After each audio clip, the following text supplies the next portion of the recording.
many of you thought of June Cleaver as the perfect mother? And how many of you wish that you could be just like her, even a little bit?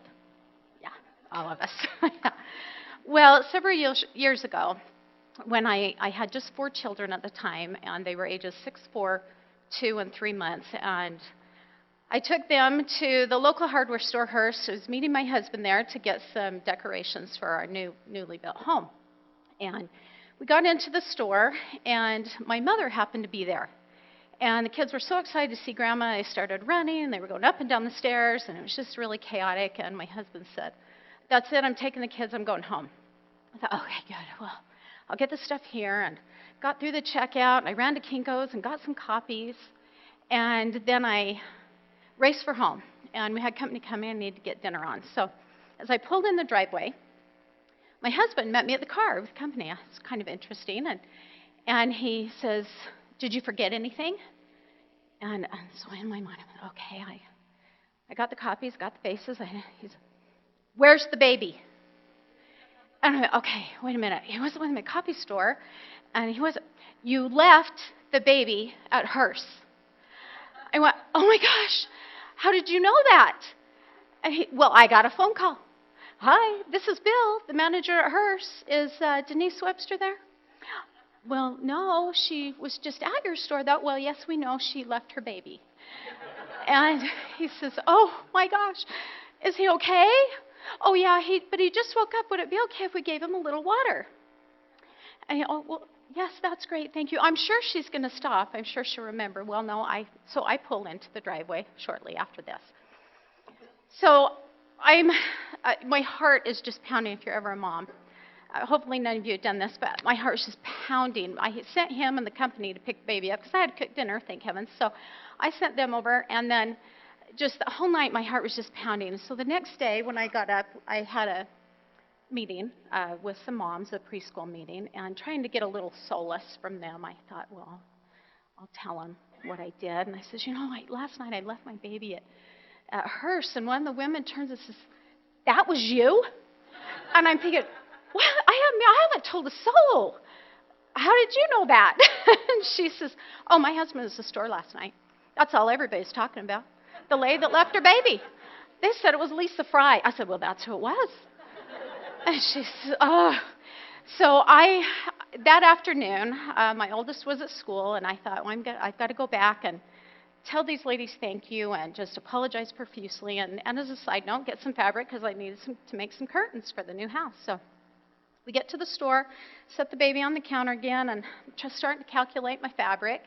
And my 2-year-old needed to go to the bathroom. So my 4-year-old assured me that she could get her there, because it was just down the stairs and then off to the right and just down a little ways. And so I said, okay, you go ahead and take her, and I'll give her these numbers, and I'll be right there. So I turn around to start figuring my number out, and the most blood-curdling screams you have ever heard in your life. And I look at the lady, and I said, oh my gosh, they must have seen a cockroach. Can I leave my baby here? I promise I'll come back and get him. And so I take off down the stairs, and right at the bottom of the stairs and to the right, they had some caution tape tied to the stairs and up to a corner and over to a rack, and they were remodeling the store, and they happened to be retiling. And the tile man had spread out a bunch of glue and left, and my 2 little girls, who A, couldn't read, and B, were a lot shorter than the caution tape, took a shortcut underneath the caution tape. Well, they were dressed so cute. They were in these really cute little sundresses with fuzzy Mickey Mouse house shoes. And about halfway into the glue, Mickey Mouse got stuck. So they sat down to take their shoes off. And that's where we saw them, screaming. And I got really interesting glares from the employees. We scooped them up, ran them up to the fabric counter, and I didn't know if the glue was burning. I had no idea what was going on. They took the Mickey Mouse house shoes, put them in a bag, gave me some fabric to try to wipe them off. And so here I was. House shoes are toast. Their dresses are stuck to their underwear is stuck to the rear ends. And I have 3 children, no shoes. It's 100 and whatever out in St. George in the middle of July, and I have no idea how I'm going to get home. So I do what any smart woman would do. I called my husband. Honey, I'm at Hearst, and you're at Hearst. I can't believe you even showed your face in that place. Well, I know, I've got a little problem. The girls got stuck in some glue, and I just need a little help. I wonder if you could come by and help me get them the car. He's, you got yourself into this mess. You get yourself out, and don't you ever go shopping again without a babysitter. And click. And I'm thinking, okay, no Superman rescue today. I'm not sure. So somehow the employees help me get these kids to the car. I drive to a shop. I take all their clothes off, and I chuck everything in the dumpster. And I drive home just bawling, wondering if I'm ever going to be a good mom. So that night, I'm telling my mom the story. We're at a bridal shower, lots of people, and I'm kind of telling my mom the story. This lady in front of me turns around and goes, "That was you?"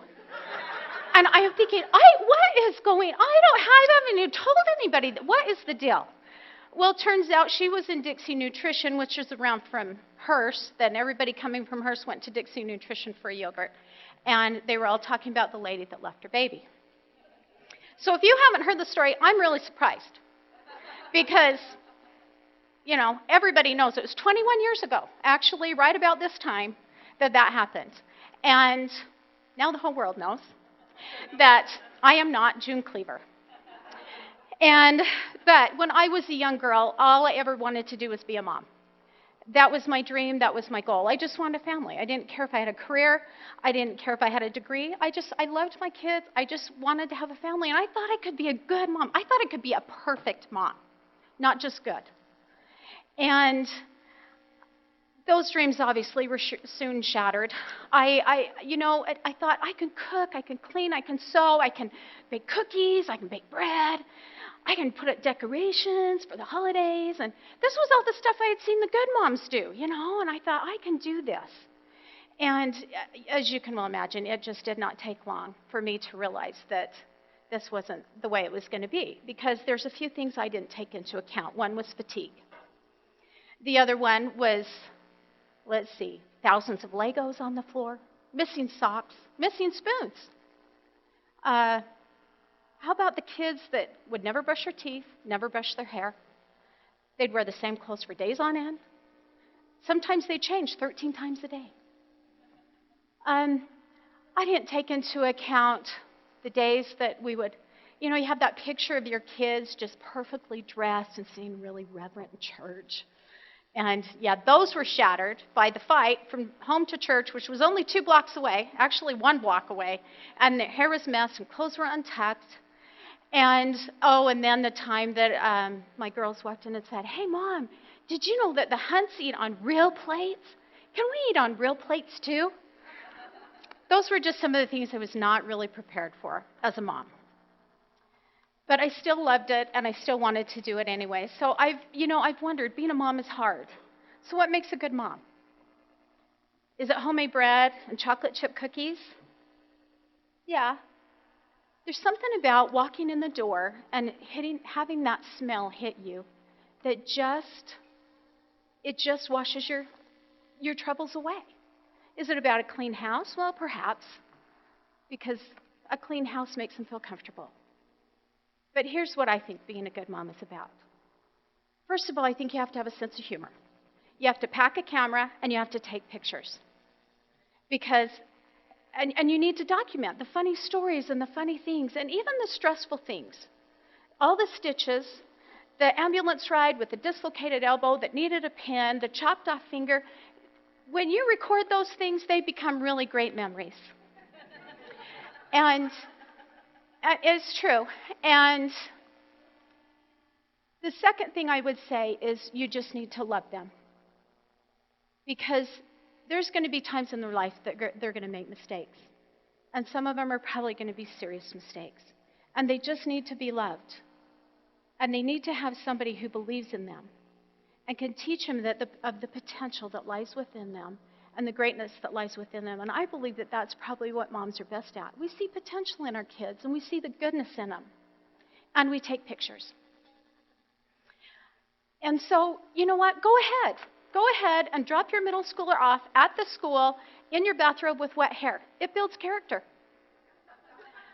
And And when they're leaving from the house, give them the "I love you, return with honor" when they're with all of their friends. When you're at the ball games or you're at their performance, cheer the loudest, whistle. Are they going to be embarrassed? You bet they are. But they're going to know that you love them and that you would do anything in the world for them and that you are there for them. Because being a mom is really hard. And sometimes we don't feel like we do a very good job and we're very inadequate. But there's one thing that we can do, and that's be there for them. And it's really interesting because this came just a couple of days ago from my son. It was unexpected. And I wanted to just share the end with you. I love you, Mama. You are more than my mother. You are my friend. You have never left my side. You have always believed in me and taught me that anything is possible. You have showed me that dreams do and can come true, that who we can become is sometimes far more beautiful and brilliant than we'd ever imagined. Thank you. I love you. Love always, your son. That's why I'm a mom. So, live with joy. Laugh a lot. Love them always. Because I'm the mom, and I said so.